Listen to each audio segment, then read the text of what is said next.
eu vou falar hoje, senhor presidente, e até continuando o debate de ontem, sobre, para ser suave, sobre as dificuldades que têm sido colocadas pela gestão Roberto Cláudio e pela sua maioria aqui na Câmara, a nossa atividade parlamentar. Ontem, quando nós fizemos o debate do plano diretor participativo de Fortaleza, eu reclamei aqui do descumprimento de duas leis, da Lei de Responsabilidade Fiscal e do Estatuto da Cidade, ao não realizarmos aqui na Câmara a audiência pública para esse debate. Vou inclusive representar ao Ministério Público, vou representar ao Tribunal de Contas para analisar essa negativa. Eu não sou dono da verdade, mas eu quero analisar. Vamos dar uma parte? Momento oportuno, Ontem reclamava também do fato de que todas as emendas que eu apresentei, todas, sem exceção, tratando das leis do Jardim, tratando de recursos para programas habitacionais, tratando da questão de recursos para ciclovias e ciclofaixas, aumentando os recursos para programas na área de criança e adolescente, especialmente no Conselho Tutelar, reclamei que todas elas foram rejeitadas injustificadamente.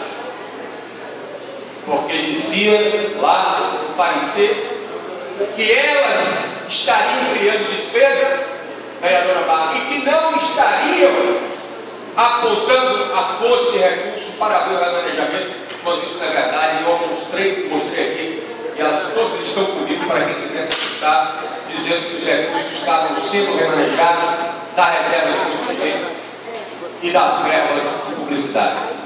E eu digo assim, vou olhar o que está acontecendo nessa questão com relação, particularmente ao meu mandato, não sei se os demais podem dizer isso.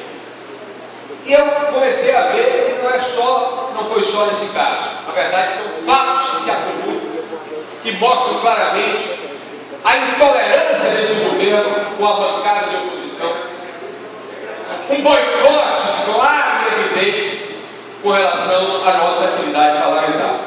Hoje nós faremos um debate sobre o recurso de nossa autoria sobre o Estatuto dos Passageiros. Um tema da maior importância, porque hoje, mais do que nunca, a questão dos transportes coletivos, a questão da mobilidade urbana e humana está na ordem do dia. E nós tivemos o trabalho da nossa assessoria de pesquisar leis, discutir com especialistas e apresentando um estatuto dos direitos e deveres dos usuários dos transportes coletivos. Nós apelidamos o Estatuto do Passageiro. E o parecer da Comissão de Legislação foi de que fere a lei orgânica, tá certo? Sem dizer efetivamente aonde está ferido, e esquecendo que é a atribuição da Câmara Municipal legislar acerca do transporte público, portanto, dentro da nossa área de competência.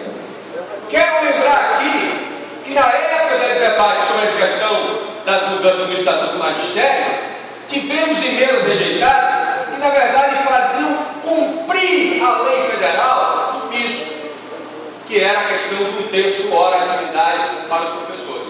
Só no argumento que já tinha lei federal e que estava sendo cumprido foi rejeitado. Não está sendo cumprido. Os professores não estão sendo atendidos, tá certo? Com esse direito que lhe é garantido, tá certo? Pela lei que criou o piso. Na questão da lei orçamentária, da LDO, da Lei de Diretrizes Orçamentárias, para o orçamento, portanto, de 2014, nós apresentamos o emenda para garantir a transparência.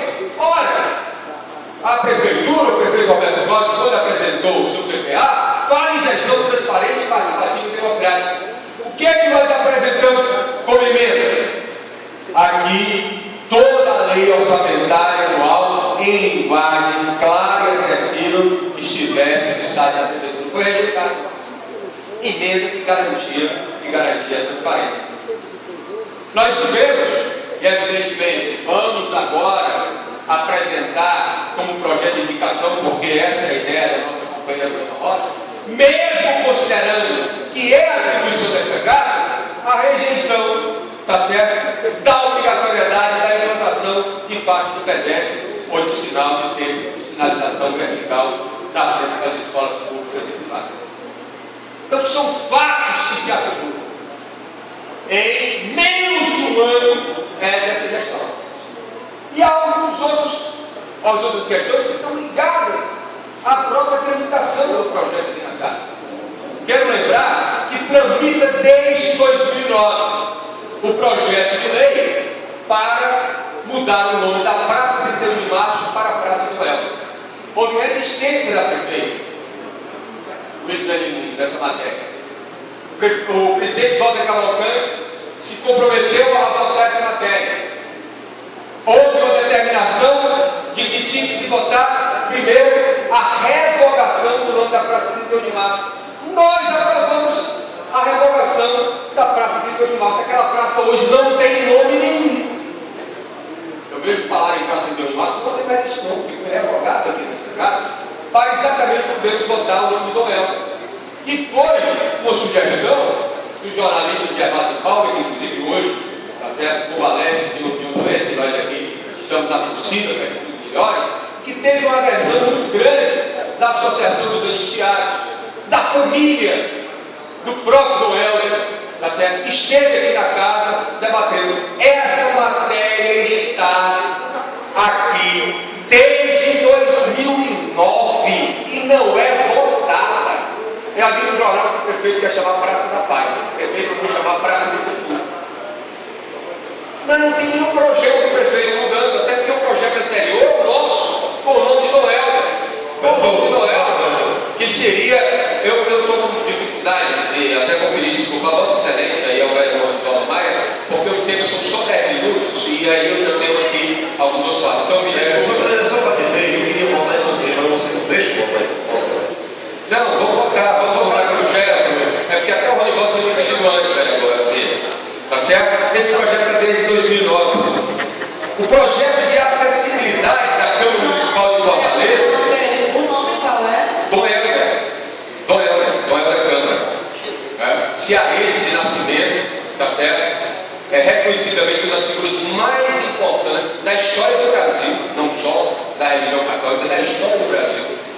Um orgulho para o cearense, foi depois a serviço de Olinda e Recife, teve uma luta importante contra a ditadura militar.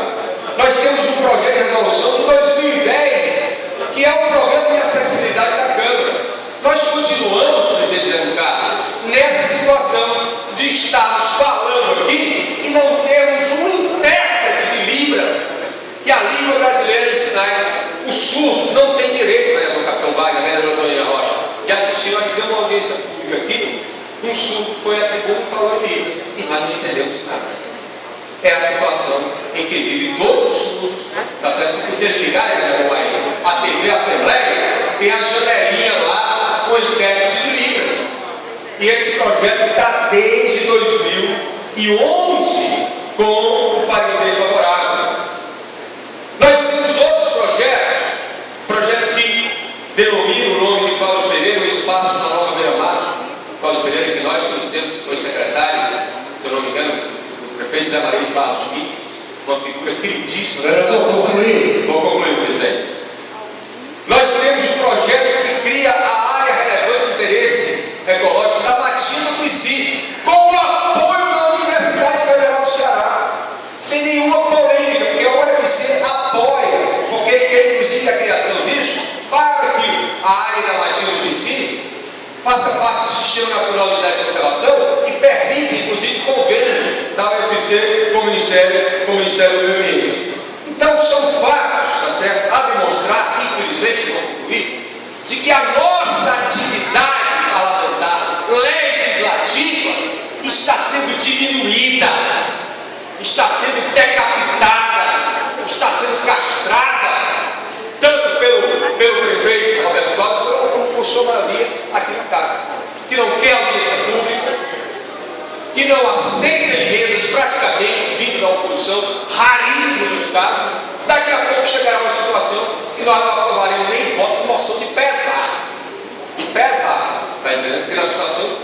e vai a carruagem, aí nem volta de infração de pesar vai ser.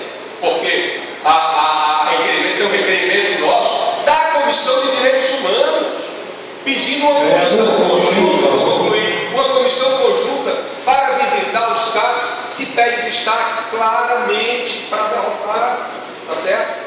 Quer dizer, é um processo que é um processo de desgaste permanente, às vezes matérias que não são